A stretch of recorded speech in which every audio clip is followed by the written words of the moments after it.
அஸ்ஸலாமு அலைக்கும் வரஹ்மத்துல்லாஹி வபரகாத்துஹு. அன்பான சகோதரர்களே, இன்று 17ஆம் நாள் வகுப்பின் உடைய பாடத்திட்டத்தில் கடமையான குளிப்பின் ஒழுங்குமுறைகளை குறித்து நாம் பார்க்க இருக்கின்றோம். கடமையான குளிப்பின் ஒழுங்கு என்னவென்று சொன்னால், நாம் முதலில் கைகளை கழுவிக்கொண்டு இடது கையால் நமது வெட்கத்தலத்திலும் அதனை சுற்றியுள்ள பகுதியில் எங்கெல்லாம் அசுத்தம் பட்டு இருக்கிறதோ அந்த இடங்களை எல்லாம் நன்றாக சோப்பு போட்டு நறுமண சோப்புகளை போட்டு அல்லது ஷாம்புகளை வைத்து நன்றாக நம்முடைய வெட்கத்தலத்தை நாம் சுத்தம் செய்து கொள்ள வேண்டும். பிறகு நம்முடைய கைகளை மீண்டும் சோப்பு போட்டு நல்ல முறையில் கழுவிக்கொள்ள வேண்டும். அதன் பின்னர் மனதிற்குள்ளால் நியத் வைத்து கொள்ள வேண்டும். அதாவது கடமையான குளிப்பை நிறைவேற்றுவதற்காக இப்போது நான் குளிக்கிறேன் என்று எண்ணம் வைத்துக் கொள்ளுங்கள். அதற்கு பிறகு பிஸ்மில்லான்னு சொல்லி நாம் நம்முடைய ஒழுவினுடைய முறைகளை நாம் ஏற்கனவே அறிந்திருக்கிறோம். அந்த முறையில் பரிபூர்ணமாக ஒழு செய்து கொள்ள வேண்டும். ஒழு செய்து முடித்ததற்கு பிறகு நம்ம வலது புறத்தில் இருந்து தலையில் 3 முறை 3 கப்பு தண்ணீர் ஊற்றிக்கின்றது. பிறகு வலது புறமாக முழுவதுமாக நாம் நினைத்து கொள்ள வேண்டும். பிறகு இடது புறத்தை நினைத்து கொள்ள வேண்டும். இது குளிக்கிற முறைகளில் நாம் கடைபிடிக்க வேண்டிய ஒழுங்குமுறைகள். சரிங்களா?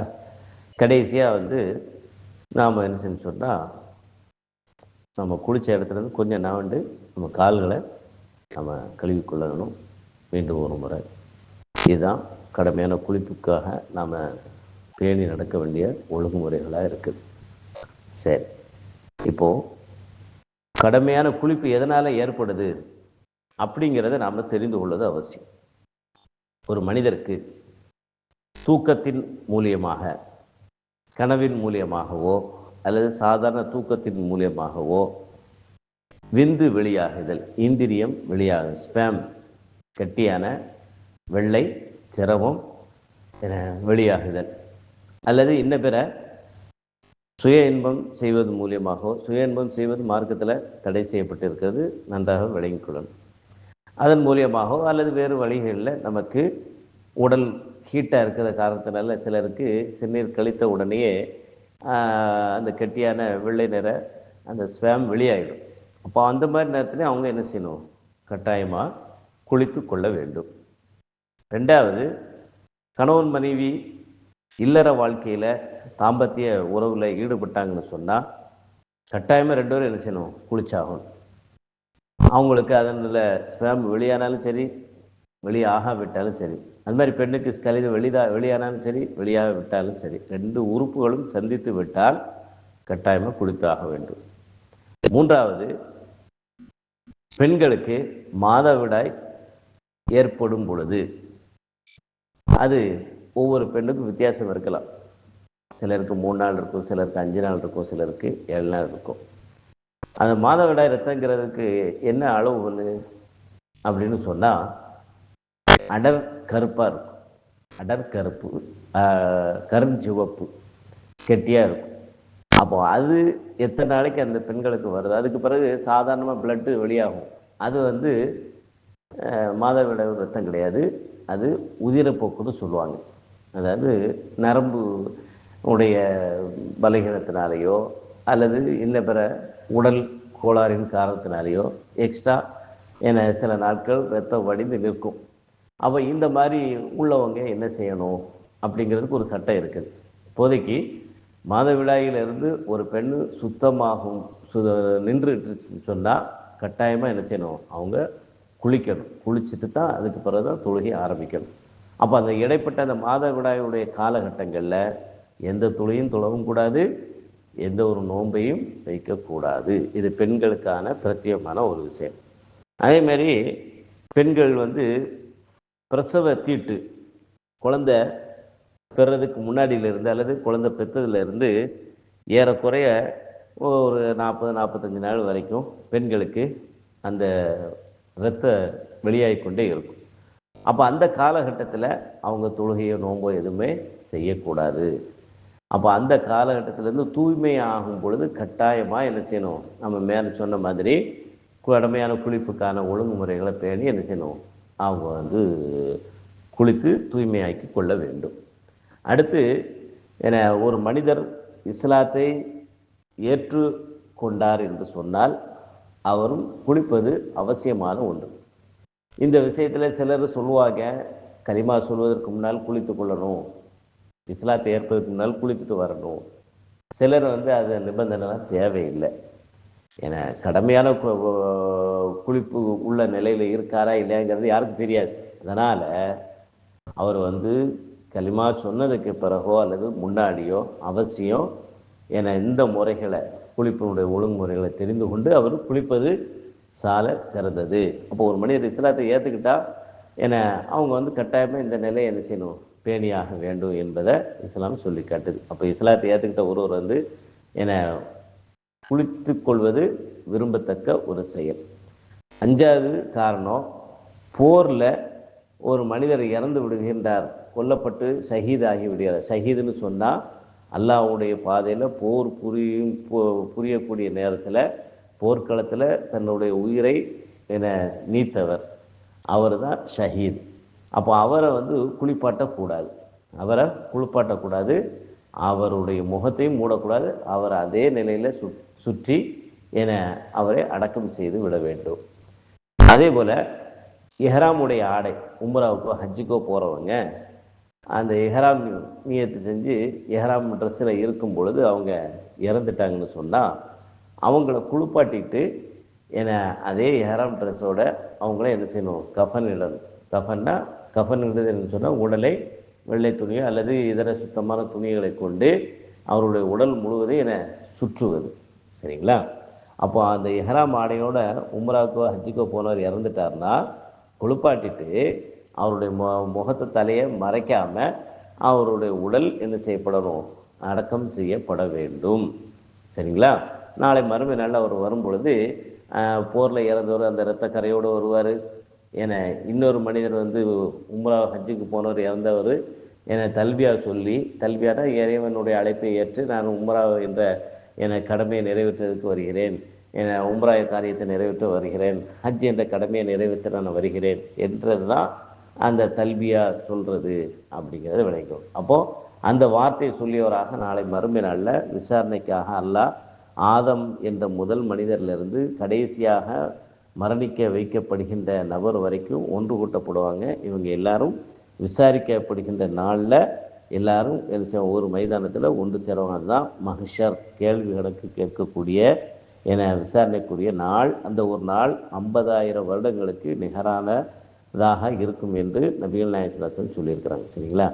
அப்போது அதுபோல் நார்மலாக மரணித்தவங்க அவங்கள குளிப்பாட்டி அவங்களுடைய உடலை வெள்ளை துணிகளால் 3 வெள்ளை துணிகள் ஆண்களாக இருந்தால், பெண்களாக இருந்தால் 5 வெள்ளை துணிகளை கொண்டு அவங்களுடைய உடலை முழுவதுமாக மறைக்க வேண்டும். மறைத்ததற்கு பிறகு அவருக்கு இறைவனிடத்தில் பாவ மன்னிப்பையும் அருளையும் கேட்டு பிரார்த்தனை செய்து அதன் பிறகு அவருடைய உடலை கபரு குழியில் என்ன செய்வாங்க, தோண்டி உள்ள பிஸ்மில்லாஹி அலா மில்லத்தி ரசூலில்லா அப்படின்னு சொல்லி நபி அவர்கள் காட்டி தந்த பிரகாரம் இறந்து விட்ட இந்த மனிதரை நாங்கள் அடக்கம் செய்கின்றோம் என்று கூலிக்குழால வைத்து அதற்கு பிறகு அவர் மேலே டைரெக்டாக மண்ணை போட்டுறாமல் தார்பாய்களையோ ஓலப்பாய்களையோ ஒரு மர பறகைகளை விரைவில் கரையான் பிடித்து அரித்து போகக்கூடிய மர பலகைகளை கொண்டு அதை மறைத்து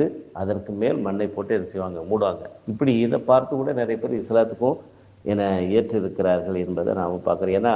ஏன்னா இறந்தவர்களுக்கு உயிரோடு இருக்கக்கூடியவருக்கு என்ன மதிப்பு மரியாதை கண்ணியம் கொடுக்கப்படுமோ அதுபோன்று இறந்த மனிதர்களுடைய உடலுக்கும் நாம் என்ன செய்யணும், கண்ணியத்தை நாம் கொடுக்கணுங்கிற அடிப்படையில் தான் இந்த முறைகள்லாம் பார்த்து இஸ்லாத்துக்கு வந்தவர்களும் உண்டு.